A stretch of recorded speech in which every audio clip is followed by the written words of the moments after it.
Yes, then talk say anything will go up must surely come down.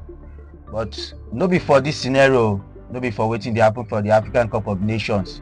Because as the thing they go up, so now until the winner of the African Cup of Nations carry the trophy go up, come bring your hand down. At that time, now in the law of gravity will they complete. Because as we speak, the African Cup of Nations has just progressed to the quarterfinal stages. Some teams have got to the semi-finals. The likes of Morocco and Senegal are chilling, waiting for those that will come and join them at the big boy stage. Well, at this point in times, they separate boys from the men. Now, men, they play this African Cup of Nations semi-finals. Now, then they play the quarterfinals. So, by the way, because yesterday Senegal went on to lock on against Mali and they defeated Mali by 1-0. All thanks to Iliman Ndiaye, the man where we say Senegalese go the chanting name up and down like say Naim be the president of the country, because the man got a solitary goal for Senegal after Mali got down 10 men in the first half. They struggled and struggled, tried to equalize, but it's not easy to equalize with 10 men. It's not easy for now when I be 11. Now when I become 10, now I go make things count. But Senegal just showed that they were a superior side and they saw that the game ended in their favor in 90 minutes. Later on, Morocco took on Cameroon and they defeated Cameroon by 2-0. That man, Brahim Diaz, that man will be say remains small, make me African best player 2 seasons ago. The man Brahim Diaz, Naim, they reign now. He has the highest goals scoring. He has the highest goals so far in the tournament. 5 goals under his belt, and he made things count for Morocco yesterday. Ismail Sabairi, now he come bottle the team finish. Now he clear Cameroon come off a road as they enter the semi-final stages. Although there have been so many talks, so many matter they come out for that Cameroon and the Morocco game. I say the officiating they favor Morocco so far in this tournament, by the way. But in my own opinion, I would like to tilt towards that particular school of thought. I feel that they've been a little bit lenient with the Moroccan side, but not to take away the fact that the Moroccans are actually quite a good side. They've been fantastic from the Arab competitions, the under 20 competitions. So even the women, their women's football is also something to write home about. They lost out to Nigeria in the finals after just short period of putting up women's football in Morocco. So far so good. They are doing a fantastic job in the Moroccan country in terms of football. But well, they say at all, Naim bad pass. So that at all way Cameroon see enter take a round of 16, but they take manager because the game can be replayed. A game of 90 minutes and Morocco came out tops of that one. Although there was a penalty call uh, for in Buemo where he was knocked down in the box 18. I felt that could have been a penalty anyway. It could have been a penalty. It could have swung the game to the Cameroonian side, but the VAR, the officiating referee, he says no, there's nothing much in that one. And one of those inconsistencies we talk about in the African Cup of Nations. So you don't go, you don't pass. So we are moving on to the next one. Today, Egypt will take on Ivory Coast and Nigeria will take on Algeria. So for Egypt versus Ivory Coast, Mohamed Salah is their star man. The guy has gotten 3 goals so far and 1 assist in this tournament. He's been pivotal for the Egyptians and he want to make things count for himself because he hasn't won any national honors with the Egyptian side. He would want to make this one count for himself because he might not have, the chance of playing another African Cup of Nations due to age and well, only time will tell concerning that one. But he will want to win this one at least. Stamp his name finally among the Egyptian legends because so far he never left. Not to talk of being a gender. So and for Ivory Coast, Ahmad Diallo is also one man that is blowing hot for Cote d'Ivoire. When you shout Cote d'Ivoire, is that man Ahmad Diallo that will respond to that call because he's been their star player so far, all the way from Manchester United down to the soils of West Africa, representing his country in the soils of the Northern African side, which is Morocco. he would be the man to look out for.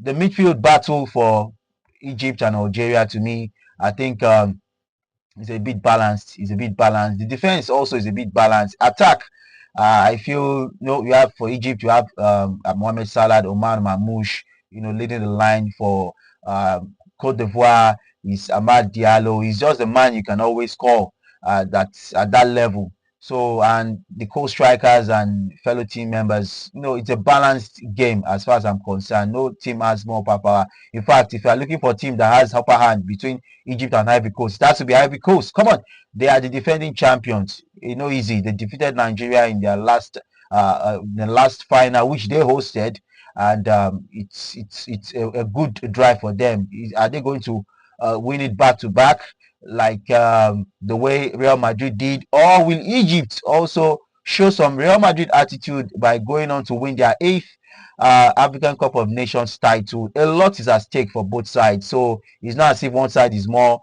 motivated than the other. A lot is at stake for both of them to make it to the semi-final stages, and whoever wins that encounter between Egypt and Ivory Coast will join Senegal in the semi-finals.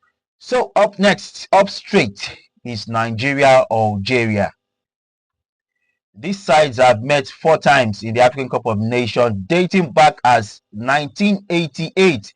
In this same Maroc 88, it was an all-thrill encounter in that game between Nigeria and Algeria that ended in penalties, and it was the almighty Augustin Eguavon that scored the winning penalty after Belumi of Algeria lost the penalty. Belumi was more of a star player back in the days in the 80s, but it was only Peter Rufai that could tell us what he had that day before he was able to dive and save that kind of a penalty from the spot. He would dive like a cat.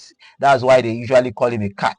That's the man, Peter Rufai, of blessed memory. He passed on recently. It's good that we have something wonderful about him to talk about, when who just passed away recently. May he so rest in peace. So it was Peter Rufai that kept that ball from Belumi out, and Nigeria went on to the finals of that competition in Maroc 88. And they've also met in Algiers, the competition which Algeria hosted. Algiers 90, they defeated Nigeria in the final. It was 1-0 in that encounter. And they later met in 2010, whereas in the third place of the African Cup of Nations, Nigeria defeated them by 1-0 to win that third place matchup in 2010. Then straight down to 2019, where Egypt also in Egypt, I beg your pardon, Egypt hosted that particular competition, and Nigeria lost that to that Riyad Mahrez wicked free kick in the 90+5 minutes. It dashed and broke Nigerian hearts, just the way the Nigerian hearts were elevated in 1988, and that at this point in time in 2019 was Riyad Mahrez that broke their hearts, Nigerian hearts, with that free kick. He scored in the 90+5 minutes. Trustekong had already given that the Algerians ahead by the own goal he scored. Then Odion Judy Gallo came and converted a penalty. It was 1-1. Then the match was getting towards extra time. We already thought, come on, the extra time is upon us. And it was Riyad Mahrez, that man, that came in and shook Nigeria. Riyad Mahrez is the man that will be leading the Algerians this time around against Nigeria. As the captain of the side, he has gotten 3 goals in this tournament so far with 1 assist, and he will be looking to lead them to another victory yet again, while Nigeria on the other side will be looking for revenge.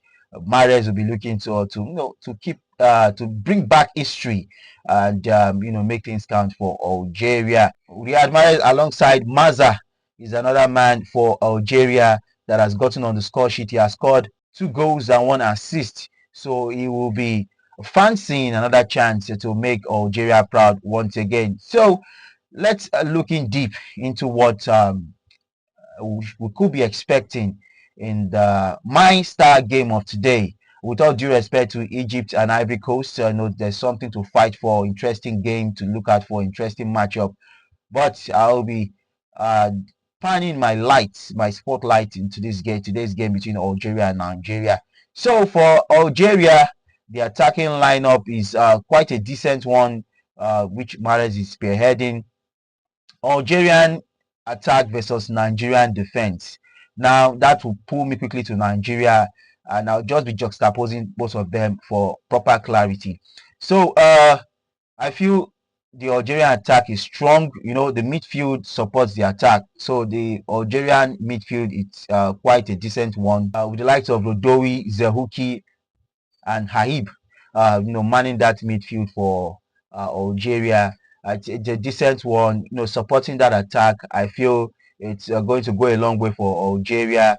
And against Nigeria's midfield and defense, Algeria attack versus Nigeria defense. Nigerian defense consists of the likes of Shemi Ajayi, Calvin, Red Hot Calvin Bassi. We saw his prowess for Fulham. It's a decent one. And, alongside Bruno Yemechi and Bright Osai Samuel. So the Algerian attack versus the Nigerian defense, to me, I feel it's balanced. Not forgetting that the Nigerian side have conceded quite a number of goals. They've conceded 4 goals so far in this tournament, most of which were cheap goals actually, and some were misplaced called in the Tunisian game. I don't think that penalty given to the Tunisians was worth it, but it's a game of football. Mistakes is part of the game. So they've conceded more than the Algerian defense, by the way, and the Algerian attack has not scored as much as the Nigerian attack. So I believe on paper I wouldn't. It's not something to panic.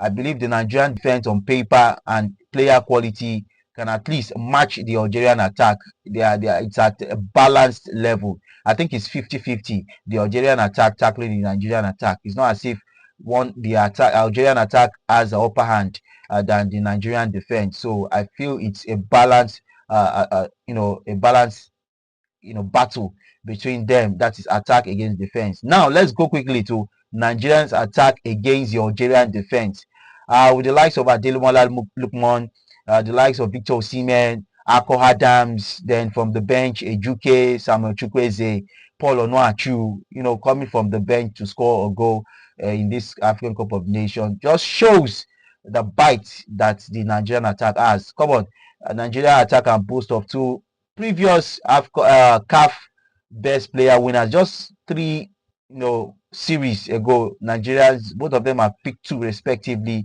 So it's quite a big one to call. Ademola Lookman has been the much more of a star for Nigeria in this African Cup of Nations, just the way he was in the last edition, in which was hosted by Cote d'Ivoire. He has continued with that form. He has continued with that ability alongside Victor Osimhen, the goal poacher. In terms of goal stroke assist, the Nigerian side, can boast of a very, very solid goal stroke assist, while Ademola Lookman can boast of the highest goal stroke assist ratio in this African Cup of Nations tournament. So the Nigerian attack versus the Algerian defense. The Algerian defense consists of Ben Sebaini of Borussia Dortmund, quite a top quality defender.